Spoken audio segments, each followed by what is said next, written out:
hello guys. I'm here. I'm here in Negros Oriental. Look what the scenery we have in here. So I'm back. I came from Mindanao. I had a blast there. We had a Kumaykay Music and Art Festival for 2 days. We celebrated the art and the artists from different parts of Mindanao. And now I'm in Negros, and I'm gonna show you how beautiful the islands that we have here in the Philippines. But now look at what we have here. Look at the places. Just look at the beauty of nature here in Negros Oriental. But first I'm gonna talk about what I've learned. what I've learned there from the beginning, from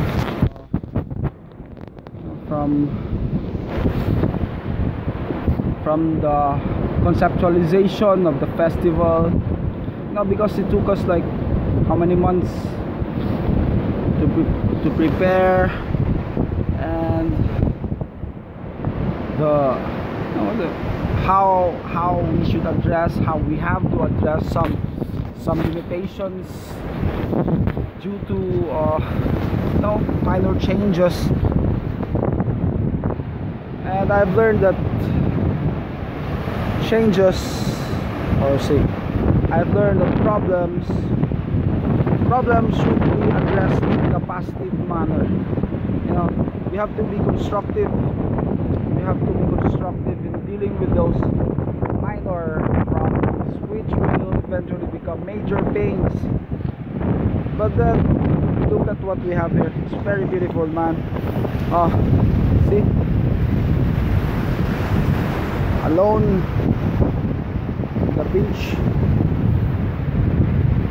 Okay, I've learned that there's gonna be problems when we have, like, when we want to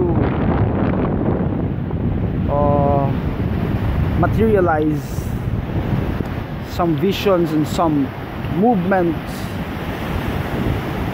some events or gigs in the universe.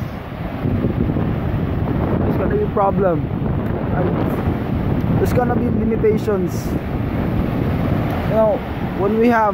When we foresee and we want to do activities that are gonna be great, that's gonna inspire a lot of people, that's gonna move people to change for the better. Well, what we're trying to do is to awaken the spirit of the Filipino people. I couldn't even tell what we are before we became Filipinos, but that's what we want to be, back to pre-colonization. And I've noticed that there are tribes in Mindanao, or not only in Mindanao, but in the whole of different islands, in thousands of islands in the Philippines, who strive so hard to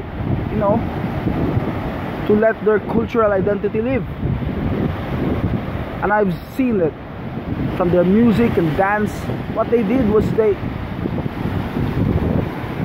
transferred their knowledge orally, because I have a feeling, and it was written in our history books, that our artifacts, the written knowledge, were destroyed. Some of them were saved by the Jesuits, brought them there in Europe. But Our people has no access to this. We have to find some clues. We have to find them again.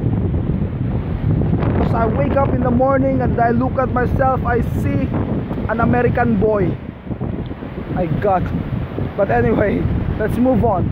Let's proceed with some positivity now.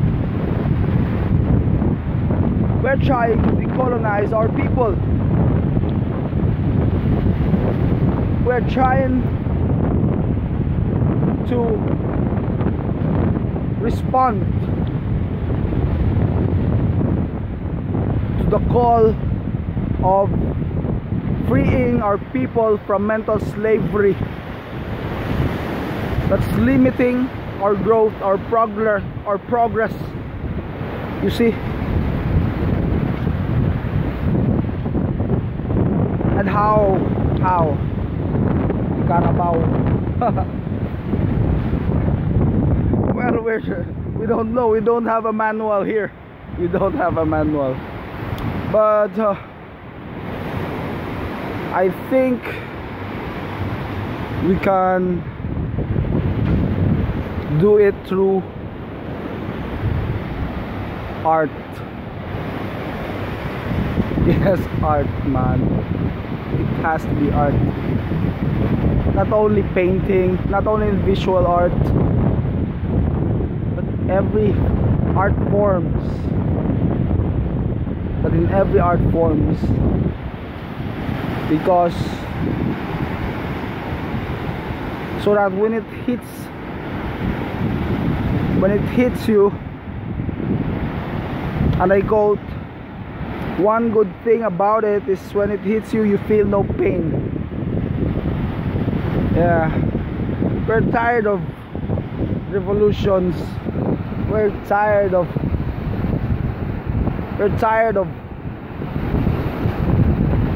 liberation and movement. We're tired of armed struggles only to be hijacked by some other people who wants to control us. We're tired of it.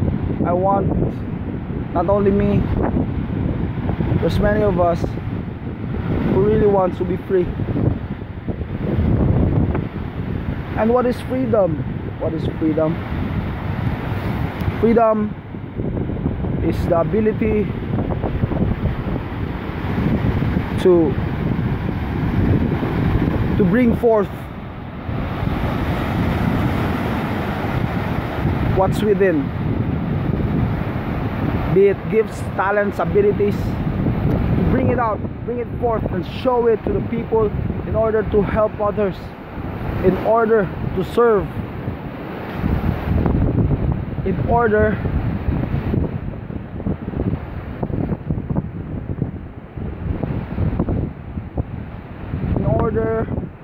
to help ease the lives of others. There's no me in there. There's no me. That is a selfless act.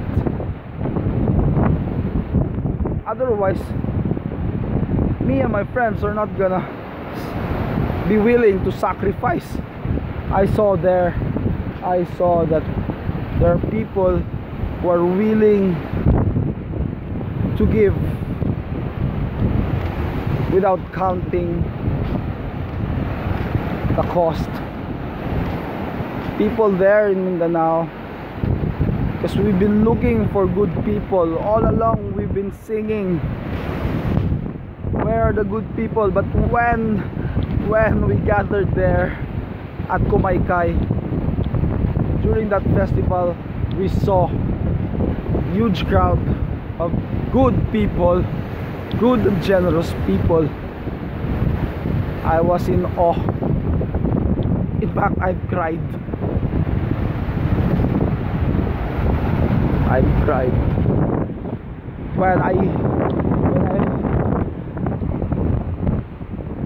When I saw that performance by our indigenous brothers and sisters there, I saw a vision. Because it was, how do I describe this?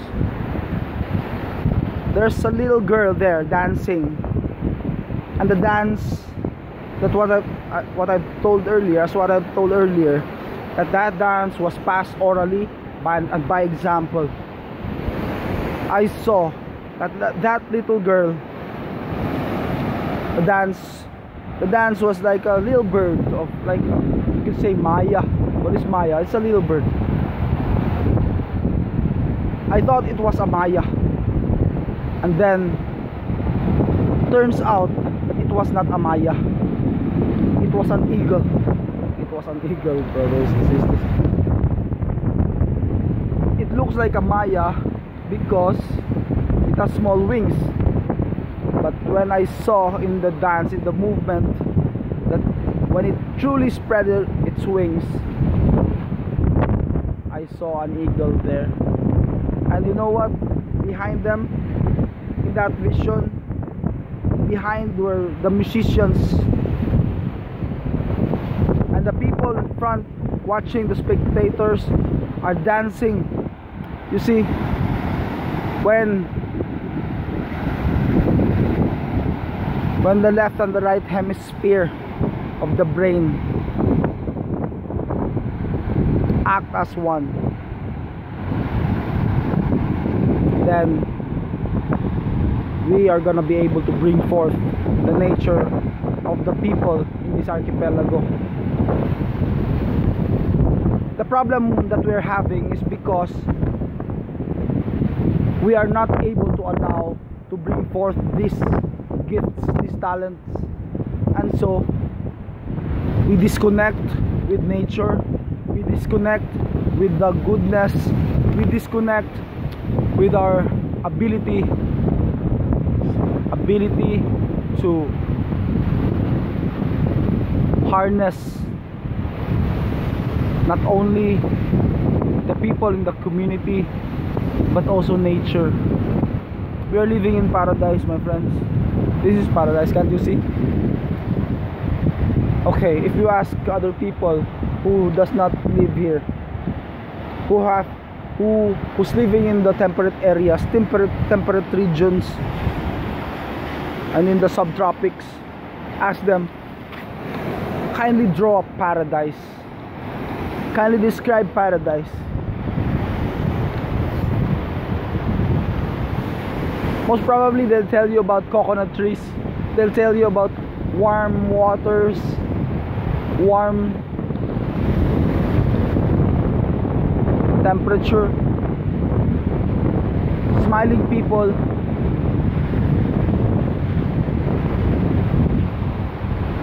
gentle people, beautiful people. And then why are we suffering from this rat race? What are we trying to do? We're trying to enable, are we gonna allow to turn this nature into concrete jungle, to concrete, and then you'll complain because when rain comes, when there's heavy rain, it's floods. No wonder, because you cut all the trees there in the forest. Didn't even realize. I know you know. Why would you? We cannot deny. And then you see, okay, our cities are gonna be having water crisis. Water crisis. Because our dams cannot hold water efficiently.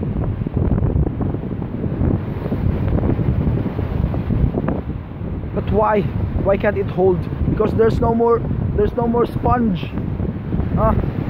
There's no more sponge to hold that water. And what are those sponge? It's the forest, you know. It's the forest. I'm trying to help your children so they'll survive, because climate change is coming on. signal number 5 before. There's no signal number 5 before. And if there's a storm category 3, it's rare. But now we haven't encountered super typhoon before. But now we are trying to plant trees. We are trying to reconnect the forests so that Mother Nature will survive, and you are part of it. Of course nature will survive, but if nature benefits